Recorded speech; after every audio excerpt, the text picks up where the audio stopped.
Hi welcome to DG loans. ఈరోజు business loan department నుంచి మోనికా గారు మనతో ఉన్నారు. బిజినెస్ లోన్ డిపార్ట్మెంట్ గురించి తెలుసుకుందాం. హాయ్ మోనికా గారు. హలో అండి. బిజినెస్ లోన్ ఎవరికి ప్రొవైడ్ చేస్తారు మీరు? బిజినెస్ లోన్ ఎవరికి అంటే ఇప్పుడు బిజినెస్ రన్ చేస్తారు కదా, వాళ్ళకి బిజినెస్ లోన్ ప్రొవైడ్ చేస్తాం. వాళ్ళకి ఇంకా ఎన్లార్జ్ చేసుకోవాలని ఉంటుంది కదా బిజినెస్ లోన్, వాళ్ళు మన దగ్గరికి అప్రోచ్ అవుతారో వాళ్ళకి ప్రొవైడ్ చేస్తాం బిజినెస్ లోన్. బిజినెస్ లోన్ కావాల్సిన డాక్యుమెంట్ లిస్ట్ ఏంటి? మేజర్గా చూస్తాం మనం లైసెన్స్ అంటే బిజినెస్ది ఏం ప్రూఫ్ ఉందని చూస్తాం కదా, అది ఇంకా ఐటీఆర్ మేజర్గా మనం చెక్ చేస్తాము. ఇంకా 1 year బ్యాంక్ స్టేట్మెంట్ అయితే అది మ్యాండేటరీగా ఉంటుంది. ఐ మీన్ వింటేజ్ ఎన్ని ఇయర్స్ ఉండాలి minimum to maximum?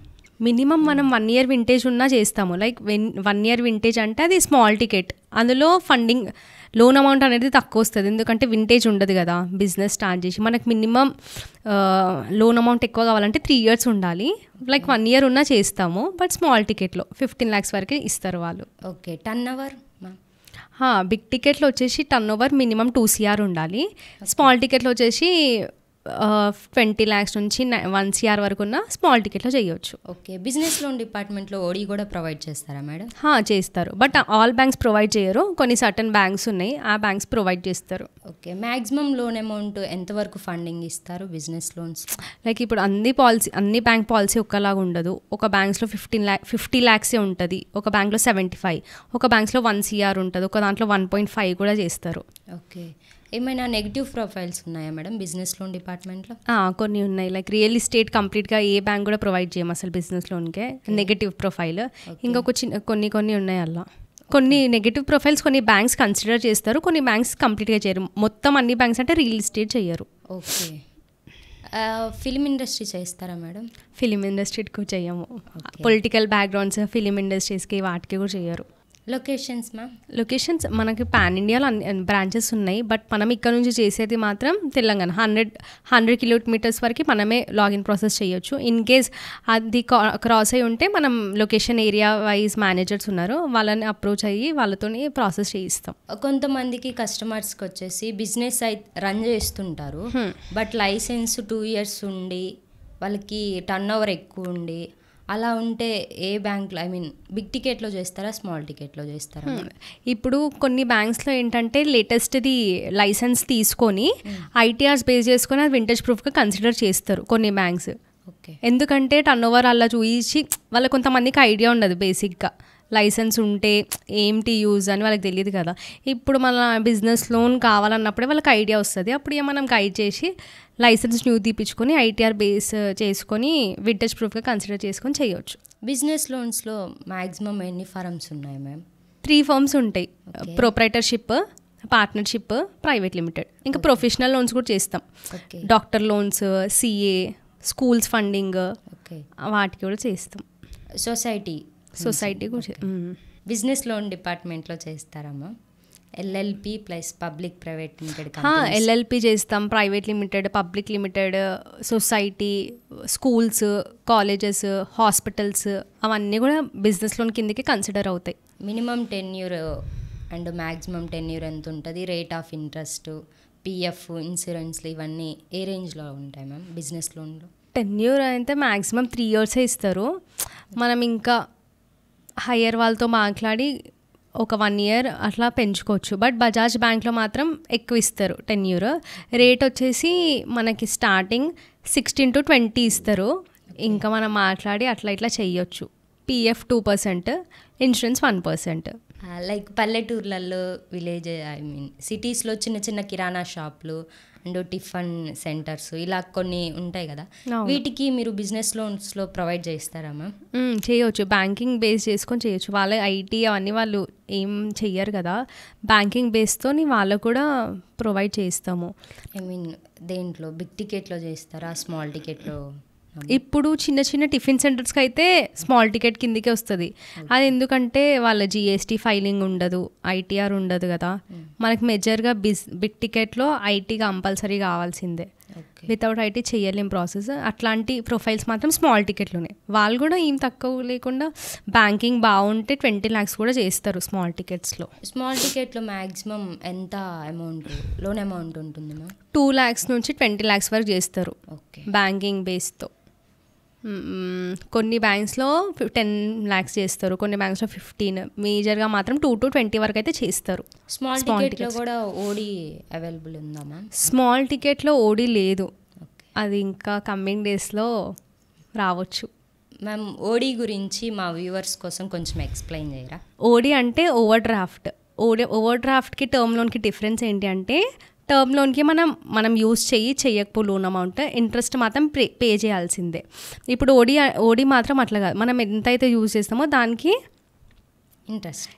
Interest pay చేయాలి. అందుకే కొంతమంది చాలా మట్టుకి హై ప్రొఫైల్స్కి ఓడియే ప్రిఫర్ చేస్తారు, ఎందుకంటే వాళ్ళకి యూజ్ ఉంటేనే యూజ్ చేసుకొని పే చేయొచ్చు కదా, ఎందుకు తీసుకొని ఈఎంఐ పే చేయాలని వాళ్ళ థింక్ అట్లా ఉంటుంది.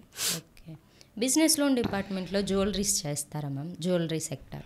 ఇప్పుడు జ్యువెలరీ అంటే లైక్ కొంతమంది మ్యానుఫ్యాక్చర్ ఉంటుంది, సేల్స్ ఉంటుంది, ట్రేడ్స్ ఉంటుంది. మ్యానుఫ్యాక్చరింగ్ వేరే కంప్లీట్లీ, సేల్స్ వేరే, ట్రేడింగ్ వేరే. అట్లా ఇప్పుడు గోల్డ్ స్మిత్కి అయితే చెయ్యము, సేల్స్ ఉంటుంది కదా, సేల్స్కి మ్యానుఫ్యాక్చరింగ్ సేల్స్ అయితే చెయ్యొచ్చు, కంప్లీట్ గోల్డ్ స్మిత్ అయితే చెయ్యరు జ్యువెలరీ. మ్యామ్ బిజినెస్ లోన్ డిపార్ట్మెంట్లో ప్రొపరేటర్కి, ప్రైవేట్ లిమిటెడ్కి, పార్ట్నర్షిప్కి సేమ్ డాక్యుమెంట్ లిస్ట్ ఉంటుందా, డిఫరెంట్ ఉంటుందా? లేదు, ఇప్పుడు ప్రొపరేటర్ అంటే సింగిల్ అప్లికెంట్ కదా, 1 year బ్యాంక్ స్టేట్మెంట్ కావాలి, 2 years ఐటీ రిటర్న్స్ కావాలి, 1 year జీఎస్టీ రిటర్న్స్ కావాలి. ఇప్పుడు కంపెనీ మీద కొంతమంది జీఎస్టీ సర్టిఫికేట్ ఉంటుంది, లేదంటే లేబర్ లైసెన్స్ చేయిస్తారు, ఏదన్నా వింటేజ్ ప్రూఫ్కి లైసెన్స్ కావాలి, అప్లికెంట్ది కేవైసీస్, ఫోటో. ఇప్పుడు ప్రొపరేటర్షిప్ కాబట్టి సింగిల్ అప్లికెంట్ ఉంటారు, కో అప్లికెంట్ తీసుకుంటారు, కో అప్లికెంట్ కేవైసీ, ఇంకా own house proof, Udyam certificate, ఇవి ప్రొపరేటర్షిప్కి. నెక్స్ట్ పార్ట్నర్షిప్ ఫామ్లో 1 year బ్యాంకింగ్, ఐటీఆర్, జీఎస్టీ మాత్రం అన్నిటికీ common thing. Private limited, public పార్ట్నర్షిప్కి కూడా. పార్ట్నర్షిప్లో వచ్చేసి పార్ట్నర్షిప్ డీడ్ ఉంటుంది, అందులో ఏంటంటే ఇప్పుడు ఫర్మ్లో ఎంతమంది పార్ట్నర్స్ ఉన్నారు, ఎంతమందికి పర్సంటేజ్ రేషియో అనేది పార్ట్నర్షిప్ డీడ్లో చూపిస్తారు, అది ఒకటి. ఇంకా కంపెనీ ప్యాన్ ఉంటుంది, అది కూడా మనం వింటేజ్ ప్రూఫ్గా యాక్సెప్ట్ చేయొచ్చు, కంపెనీ ప్యాన్. ఇంకా పార్ట్నర్స్ అందరు కేవైసీస్ కావాలి, ఓన్ హౌస్ ప్రూఫ్ కావాలి, ఉద్యమ్ సర్టిఫికేట్ కావాలి. నెక్స్ట్ ప్రైవేట్ లిమిటెడ్ వచ్చేసి 1 year bank statement, 2 years ITR, 1 year GST return, GST certificate, share holding pattern. ఇప్పుడు పార్ట్నర్షిప్లో పార్ట్నర్షిప్ డీడ్ ఉంది కదా, అలాగే ప్రైవేట్ లిమిటెడ్లో షేర్ హోల్డింగ్ ప్యాటర్న్ ఉంటుంది అన్నమాట. అందులో ఎంతమంది డైరెక్టర్స్ ఉన్నారో వాళ్ళకి షేర్ ఎంత ఉందని అందులో చూపిస్తారు. ఇంకా ఎంఓఏ, ఏఓఏ, సిఓఏ సర్టిఫికేట్ ఉంటుంది. ఇంకా అందరు directors KYC, Udyam certificate, own house proof, company PAN. సొసైటీకి ఏమేమి డాక్యుమెంట్స్ తీసుకుంటారు మ్యామ్? సొసైటీకి 1 year బ్యాంకింగ్, ఐటీఆర్, సొసైటీది పాన్ కార్డు ఉంటుంది, బైలాస్ ఉంటుంది. బైలాస్లో ఏంటంటే ఇప్పుడు సొసైటీలో ఎంత ప్రెసిడెంట్, వైస్ ప్రెసిడెంట్ వాళ్ళందరూ ఉంటారు కదా, ఎవరెవరు ఉన్నారు, మేజర్గా ఎవరు చూసుకునేది, అదంతా బైలాస్లో చూపిస్తుంది. బైలాస్ కావాలి, అందరికి కేవైసీస్ కావాలి, ఓన్ హౌస్ ప్రూఫ్, ఇంకా దర్పణ్ ఐడి అని ఉంటుంది, అది కావాలి. ఓకే. సొసైటీలో మినిమం టర్న్ ఓవర్ అని ఏమైనా ఉంటుందా మ్యామ్? ఉంటుంది, దాంట్లో ఎంత టర్న్ ఓవర్ ఉంటేనే సొసైటీ వాళ్ళకి చేస్తారు? అది మేజర్గా సొసైటీ కేసెస్ది హై టర్న్ ఓవర్సే ఉంటుంది, ఇంతే ఉంటే చేస్తాము అట్లా ఏం లేదు. అది కంపల్సరీ హై టికెట్ ప్రొఫైలే వస్తుంది, స్మాల్ టికెట్లో అయితే సొసైటీ చెయ్యరు, బిగ్ టికెట్కే వస్తుంది అది. ఓకే. సిఏ ప్రొఫైల్స్ అండ్ చేస్తారా మ్యామ్? సిఏ కూడా మనం స్మాల్ టికెట్లో చేయము. ఇట్లాంటి like society, school funding, college funding, CIs, professional loans, అవన్నీ బిగ్ టికెట్కే వస్తాయి.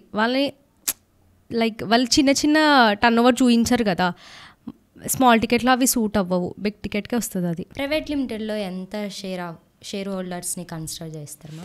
ఇప్పుడు కొంతమంది వైఫ్ అండ్ హస్బెండ్ ఉంటారు, మేజర్గా హస్బెండ్కి ఎక్కువ పర్సంటేజ్ వచ్చుకొని వైఫ్కి పెట్టుకుంటారు. మనం 51% ఎవరికైతే ఉందో వాళ్ళ ఒక్కరివే కేవైసీ, లైక్ మనం లోన్లోకి వాళ్ళ ఒక్కరినే తీసుకుంటాం. ఇన్ కేస్ 50-50 ఉంది అనుకోండి, ఇద్దరు లోన్లోకి రావాలి.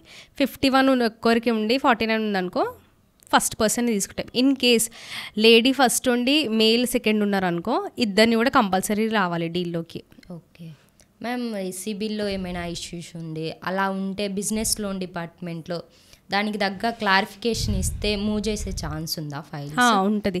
ఇప్పుడు సిబిల్ దేనివల్ల ప్రాబ్లం అయిందా అనేది వాళ్ళు ఏదైనా ప్రూఫ్స్ ఇస్తారు కదా మనకి, దాన్ని బట్టి అది ఓకే దీనివల్ల ఉంది, మనకి అది కన్సిడర్ అవ్వదంటే మాట్లాడి చెయ్యొచ్చు. లేదు డిఫాల్ట్ ఉంది మనకు సూట్ అవ్వదంటే ఫస్టే ప్రొఫైల్ చెక్ చేసి అవుతుందా అవ్వదని చెప్పేస్తారు. ఓకే. ఇప్పుడు కొంతమంది ఫరమ్స్ రన్ చేస్తుంటారు, వైఫ్ అండ్ హస్బెండ్ ఉంటారు, హస్బెండ్ మీద ఫరం ఉంటుంది. అవును, ఓన్లీ మెయిల్ అప్లికెంట్తో మూవ్ చేసే బ్యాంక్స్ ఉన్నాయమ్మా బిజినెస్ లోన్స్? చెయ్యొచ్చు. ఒక లేడీ ఓన్లీ లేడీ ఉండి రన్ చేస్తుంటే తనకి కూడా చేసే ఛాన్స్ ఉందా బిజినెస్ లోన్స్లో? మెయిల్ అప్లికెంట్ ఉండి బిజినెస్ తనే రన్ చేస్తున్నాడంటే అఫ్కోర్స్ చెయ్యొచ్చు. ఫస్ట్ థింగ్ కో అప్లికెంట్ అయితే అడుగుతారు. ఇన్ కేస్ చెప్పలేం అప్లికెంట్ ఏంటి తెలియదు కదా మనకి, కో అప్లికెంట్ అయితే మేజర్గా ప్రిఫర్ చేస్తారు. ఇన్ కేస్ వాళ్ళు ఇయ్యలేని పొజిషన్లో ఉంటే అప్లికెంట్ ఉత్తి మెయిల్ అప్లికెంట్ పెట్టి కూడా ప్రాసెస్ చేయొచ్చు. మరి లేడీ అప్లికెంట్ ఉన్న కేసెస్లో మ్యామ్ 90% అయితే కంపల్సరీ కో అప్లికెంట్ కావాల్సిందే. ఇన్ కేస్ తను మ్యారీడ్ అయితే వాళ్ళ హస్బెండ్ పాన్ ఆధార్ అడుగుతారు, లేదు అన్మ్యారీడ్ అంటే ఫాదర్. ఇంకా ఇద్దరిది కూడా బాగాలేదు అంటే ఫర్మ్ మొత్తం తనే చూసుకొని పీడీ తనే చూసుకుంటుంది, కాల్స్ అన్నీ తనే చూసుకుంటుంది అంటే కొన్ని బ్యాంక్స్ మనం మాట్లాడి చేయించవచ్చు. సో ఆ బిజినెస్ గురించి పూర్తిగా నాలెడ్జ్ తనకు మొత్తం చెప్పగలిగితే చెయ్యొచ్చు. సో బిజినెస్ లోన్స్లో ఎవరెవరికి ఎలిజిబిలిటీ ఉంటుంది, ఏంటి డాక్యుమెంట్ లిస్ట్, ఇవన్నీ ఏంటి అనేది మనకు ఒక క్లారిటీ వచ్చింది కదా. ఆ క్లారిటీ ఇచ్చిన మోనికా గారికి కూడా thank you so much. Thank you.